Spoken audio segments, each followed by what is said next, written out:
ఇప్పుడు ఏం చేయాలి? ఇప్పుడు కథ ఏంటి? రాజకీయ కోరిక లేనివాడు ఎందుకు కూర్చున్నాడు మీటింగ్లో? భాగవతం వేస్తాను నేను అన్నా లేదు, నా భాగవతం చుట్టానికి వచ్చినాను. యూట్యూబ్లో చూస్తున్నా నన్ను చూడండి, యూట్యూబ్లో చూడండి, ఇంకో 10 ఏళ్ళు చూడండి, 20 ఏళ్ళు చూడండి. లాస్ట్గా ఆయన చచ్చిపోయాడు, యూట్యూబ్లో ర్యాలీ కూడా చూసిన అంతిమయాత్ర నండి. లాస్ట్ యమజనం వచ్చిరంటారు మనోడే. మళ్ళా అందరు కార్లు కట్టించుకొని దినానికి రండి అయిపోయా. బాగా తిరిగిండు ఆయన. ఇక నా మీద పాటగాడు 10 పాటలు రాశారు.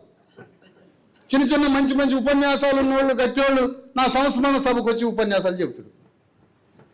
అయిపోయింది, చరిత్ర అయిపోయింది. ఇక నాది రాజకీయ యుద్ధం చేసి వెలమారెడ్ల ధరలతోటి మంగళోళ్ళు, సాగలోళ్ళు, గొల్లోళ్ళు, ముదురాజులు, సమస్త సబ్బండ కులాలు వెలమారెడ్లకి అభిముఖంగా నిలబడి యుద్ధం చేయడానికే తెలంగాణలో రాజకీయ విప్లవాన్ని సృష్టించడానికి బీసీఎస్సీ జేఏసీ ఉద్భవించిందని చెప్తున్నా. దానికోసమే పుట్టింది జేఏసీ, దానికోసమే పుట్టింది.